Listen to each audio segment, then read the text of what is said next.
और उसी हाल में को गले ठंडे हो गए।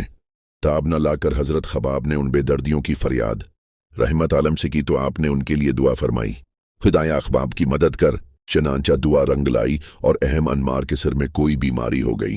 हकीमों ने उसका इलाज किया, बताया अगरम सुलाखों से वो सर को दागा करे। चनांचा हजरत खबाब लोहे की सुलाखें गर्म करते और फिर उसका सर दागते। उन्हीं जवां मर्दों में हजरत बिलाल भी थे। ये हबशा के रहने वाले थे और खल्फ के बेटे उम्मीद के गुलाम थे। उम्मीद उनका खाना पानी सब बंद कर देता। फिर जब भूख प्यास से वो बेकरार हो जाते और ठीक दोपहर हो जाती तो वो तपती हुई चट्टानों पर उन्हें चत लटा देता और छाती पर बहुत भारी पत्थर रखवा कर कहता, या तो मोहम्मद का साथ छोड़ दो और लातो वर्बी को पोजो, वरना इसी तरह एड़ियां रगड़ते रहो। हजरत बिलाल ये सारे मजालिम सहते और इस वक्त भी जबानी मुबारक पर ये अल्फाज होते, अहद अहद, एक है बस एक है। वो तो ईमान के निशे में चोर थे और वो निशा ऐसा न था जो इन तलखियों से उतर जाता।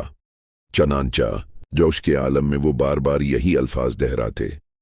रहमत आलम का गुजर होता तो इनकी ये मजलूमी देखकर तड़प उठते और बहुत ही दर्द भरे लहजे में फरमाते, बिलाल घबराओ नहीं, अहद औखुस जल्द ही नजात देगा।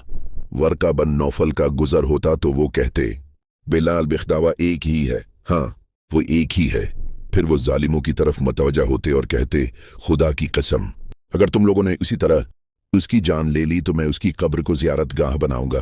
गरद हजरत बिलाल ये सख्तियां झेलते रहे और सब्र करते रहे। बिलाखिर एक दिन हजरत अबूबकर उमिया के पास गए और बोले, ये सिलसिला अभी जारी है।